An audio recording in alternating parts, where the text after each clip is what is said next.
Welcome to the show and a chance to meet one of the rising talents in women's football. Southland's Mary Fraser is heading off to the New Zealand Under-20 camp this week with aspirations of making the squad for the next World Cup campaign in this age group. Before leaving, Mary reflected on the time and effort put into her playing career so far. All right, Mary, let's just talk about your life, your football life. When did you first kick this round ball around? I first started playing when I was about 5 years old. My dad was coaching a team and I decided to join in, and I've got older brothers and stuff like that, so obviously they're going to push you around, but I think I did my best when I first started. Do you think mixing it with the boys has toughened you up, really? Yeah, it's definitely helped a lot. There hasn't been many girls my age been playing football, so I had no choice really to play but with the boys. I quite enjoy it. It's a bit of rough and tough that you need at the national level, so yeah, I enjoy it. And so you weren't tempted by netball or the traditional female sports? No.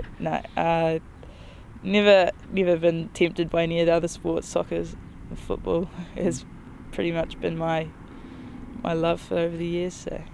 Are you a watcher of the sport? Do you watch English football, that sort of thing? Yeah, I try and watch as much as I can. The Premier League is nearly there. I like to watch a bit more of the Spanish league. They're a bit quicker and a bit more technical, but I try and watch as much as I can, as Phoenix and stuff like that. Oh, we could have an argument there about the English league. I think it's better, but anyway. So you have teams you support, or is it just a general view? I like Manchester United and Real Madrid. Manchester United's a bit behind this year, 5 points I think it is, but they're going to pull through, I think. I don't always like your taste, but at least you've run some good teams. Yeah. What about, how did you choose the striker role? I was kind of targeted, really. I was centre back and right back until I was about 13, when a guy approached me, Ian Shirky approached me and said, I want to work with you on your technique and stuff like that, and I want to make you into a striker, because he felt that New Zealand footballers aren't really strikers at the moment. So I worked on technique and passing for a few years, and I slowly moved up the field to striker, and I've enjoyed it. I enjoy scoring goals, and it's just a better position for me. Yeah, what I noticed just in the kick around we had was you've got some height too, and you must give you an advantage in women's football. Yeah, I think I'm the tallest in the under-20 squad, that's for sure. There might be only one other girl, but I think it helps with corners and set plays and stuff. They've got a target rather than just seeing all these smaller girls around. But no, I think it helps a lot being tall, being in up front anyway. Did you get the quality of service that you got today? The crosses? Nothing to take away from you, but I do get a bit better. Yeah. All right, talk about your first sort of competition game. When did you get into a team and start playing regular competition football? Well, when I was 5, I started club, and then when I was 13, I made the Southland 13th grade boys team, and I played with them for 3 years. And then I played for Football South, which is from Timaru right down to Invercargill, that region. I played in the under-14 girls team, which was my first time playing with girls, and the under-16 girls team, which I went to tournament. And then they made a selection for the under-17s from that. And that was my first experience at a high level, and I was a bit annoyed not to make it, but I think I've got a second chance at this one. So what squad are you really looking to make into national squad at the moment? You're going to a camp, aren't you? Yeah, I'm going to a camp next Tuesday. It's for the under-20s. I have made it through the trial phase, so this is just a training camp that they can have a look at how we do training, and they do fitness testing and muscle balance tests and all the rigorous things that they need to check before we can be selected for the squad for the qualifiers, which is down to 21. There's 28 in the squad at the moment, and qualifiers are in January, so they have to make a pretty quick selection after this one. So I think we find out at the very end, but we'll wait and see. How confident are you that you might have done enough now? Well, I suppose I'm quietly confident. I don't really expect much because I'm one of the younger ones. They're more likely to pick 18, 19-year-olds, but I think I'm fitter than I was last time. I'm a bit more experienced. I can understand the game more because I've been playing at a high level for a while. I think I might be in with a chance, but I don't want to say too much because I don't want to be disappointed. But I'm going to go in with something there. And what sort of depth have they got in strikers in that squad? How many sort of girls would you be competing with? Well, there's five strikers, including me, and 2 of them are football ferns, so they're in the national women's team, which kind of is a given for them. But the other 3, I think I'm up there. I definitely think I've got a chance, yeah. So they'll be taking, out of those other 3, another 2 of them? Will it be one chance and 2, one chance and 2, one chance and 3? Yeah, I think they'll take 4, usually because you play standard formation as 2 strikers up front. They'll probably take two subs. I think they'll take 4 strikers out of the 5.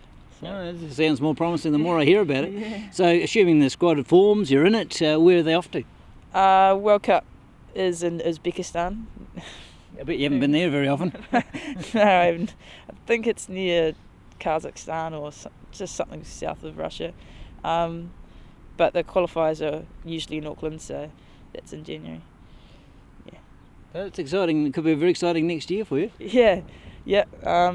As well as the qualifiers and the World Cup, they do 2 tours, I think, overseas. I think they do one to Australia and somewhere else, and that'll be quite a good experience, I think. It'll be really enjoyable. All right, well, you're balancing this with normal life. I take it you're still at school? Yep. I just finished Year 12 at James August. I'm heading into Year 13 with... I suppose I might not spend as much time at school because of soccer, but I try and keep up with everything. So Year 13, is that the old 7th form? Is Yeah. It Yeah. Level 3 in CEA next year. I suppose just preparing yourself for university or college, wherever you're going to go. And what is the plan about future work-wise and study? I've been looking into USA colleges and scholarships that some of the schools offer. I really think that's the best option because that's a good way to follow soccer as well as education, like getting it at the same time. And soccer, women's soccer in the States is very strong, isn't it? Yeah. It's probably the best competition for soccer-wise. Europe's slowly getting there, like Spain and Britain, but definitely think USA is the best for it. And what about guidance? Who's helping you along this path? Well, we got Ken Cresswell. He's from Southland Football. He's doing managing my program at the moment, and Barry Gardner did, but he's gone overseas for a little bit. I get a little bit of help from Ian Shirky for working on technique for shooting and stuff. But no, I think Ken and Barry definitely the main guys in it. And it's good to have that because you get a lot of attention. There's not a lot of female reps coming from this part of the country. Yeah. I think they've got a couple of up and coming ones, but they're a bit young to be starting the Football South yet because it's an under 21 league and they're only 14, 15, so it might be a bit hard. But no, I think it's good for someone like them to have someone, I suppose, like me to have someone experience it before they get the opportunity, just to see what it's like. I think I do a good job. And what about the distractions? You're a young woman in the world. There's party time. There's you manage to keep away from that and keep focused on the football. Yeah, I don't do many parties. It's more just gatherings with friends. I'm not big on that scene, but no, I try and get as much time with my friends away from soccer because soccer takes up a lot on the weekends and stuff like that. Don't get much time apart from school, but I definitely try and find some time for them.